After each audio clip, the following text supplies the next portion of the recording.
Welcome. In this lesson, we're going to take a look at nested iteration. Let's get started. We have two learning goals for today. The first is that you can solve problems that involve nested loops, and the second is that you can determine and explain the execution count of a nested loop. Suppose we wanted to display all the possible outcomes of rolling two standard six-sided dice. The output might look something like this. It starts with all of the possible outcomes where the first roll is a 1. 1, 1, 1, 2, 1, 3, 1, 4, 1, 5, 1, 6. Then it moves to all of the outcomes where the first roll is a 2. 2, 1, 2, 2, 2, 3, 2, 4, and so forth. There are a number of ways that we could write code to approach this problem.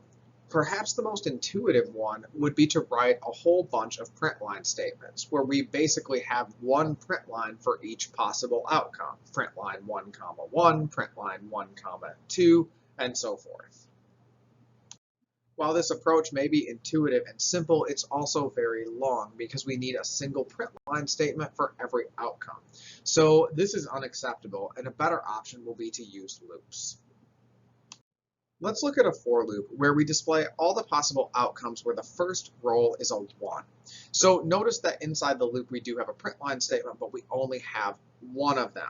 And the first thing in our print line statement is a 1, which represents the outcome of the first roll. And then we follow that with a comma and follow that with a variable D2. And D2 represents the outcome of the second roll. And this variable is created and controlled in our loop. So if you look up at the top of the loop, we do create that variable and we start it at 1. We started at 1 because that's the smallest possible number we can roll.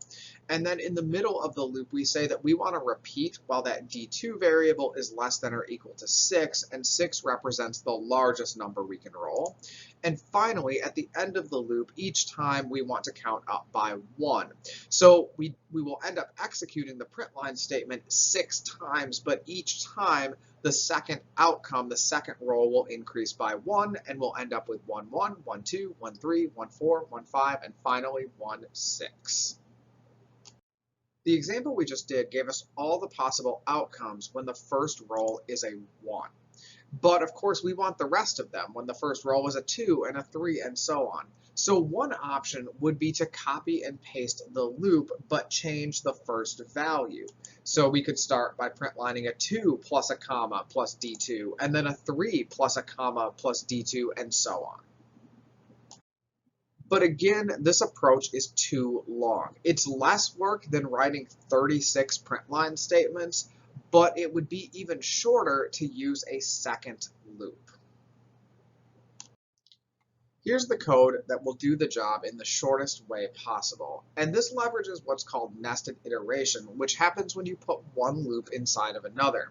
Notice that there is just the one print line statement, but now it has two variables in it, D1 representing the first roll and D2 representing the second roll.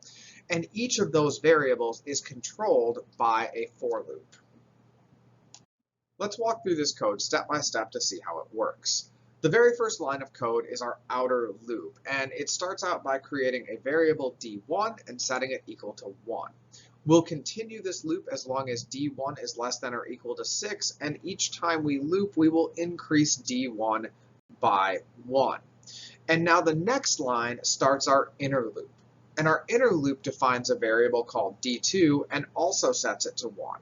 Again, we're going to loop while D2 is less than or equal to 6, and every time we loop, we'll increase D2. So the next thing is our print line statement, and we're going to print line D1 and D2 separated by a comma, so we're going to get 1, 1, which is our first outcome. And now we hit the bottom of the inner loop, but the inner loop isn't done. It's going to continue, and it's going to add 1 to D2, and we're going to print line again, this time our combination 1, 2. And then the inner loop will continue, and we'll print line 1, 3, 1, 4, 1, 5, and 1, 6. And at this point, our inner loop comes to an end. And now that the inner loop has come to an end, we end up down here at the bottom of our outer loop, and the outer loop can now repeat for its second time.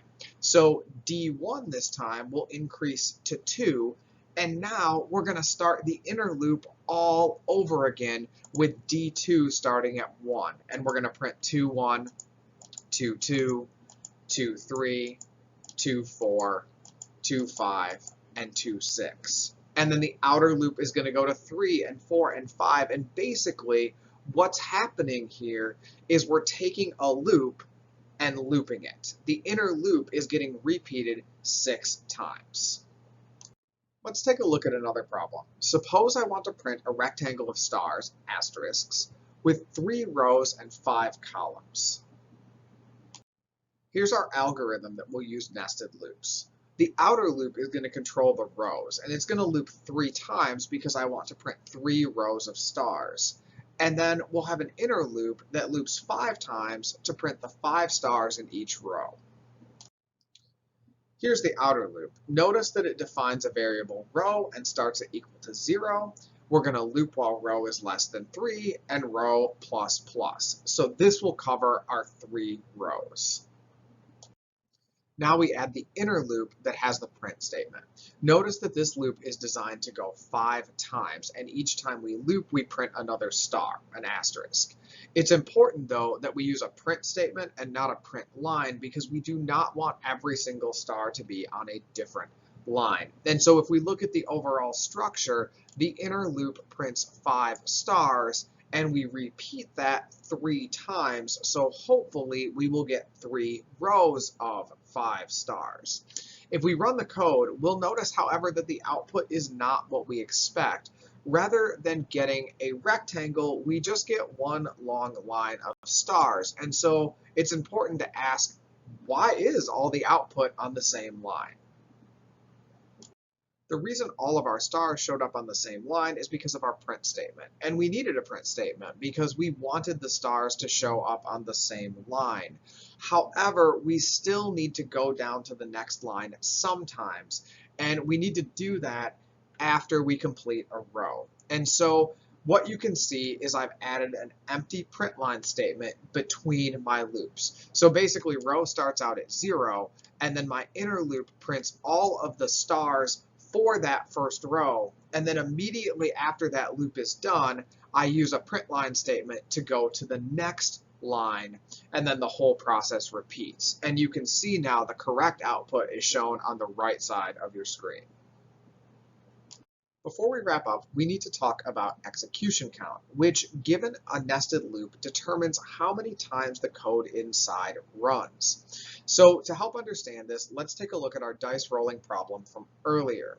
If we look at the loops individually, we can tell how many times each is going to run. For example, the inner loop controls the second die, and it runs 6 times for the 6 potential values. And the same is true for the outer loop. It runs 6 times for the 6 values of the first die. So then the question is, how many times in total does this run? Well, again, the inner loop runs 6 times, and that loop is repeated 6 times, which gives us 6 times 6 equals 36 total executions of the print line statement inside the nested loop. Here's an example for you to try. How many times does the interior of the nested loop, the print statement, execute? Pause the video, think about the answer, and when you're ready, unpause and we'll discuss. Your instinct here may have been to say that 3 times 5 is 15 total executions, but it's actually 18. Let's see why. The outer loop starts the row variable at 0 and loops while the row variable is less than 3. Less than 3 means 2, so 0, 1, 2 gives us 3 executions for the outer loop. The inner loop, however, is inclusive, less than or equal to 5. So again, starting from 0 and counting 0, 1, 2, 3, 4, 5, you will see that that is 6 total executions, giving us a grand total of 18. Let's do one more understanding check. So here we have the original code for printing 3 rows and 5 columns of stars. What I'd like to be able to do is modify it to print 7 rows of 2 stars, as you can see on your screen. So how would we modify the loop to do this? pause the video, and when you're ready, unpause and we'll discuss the answer.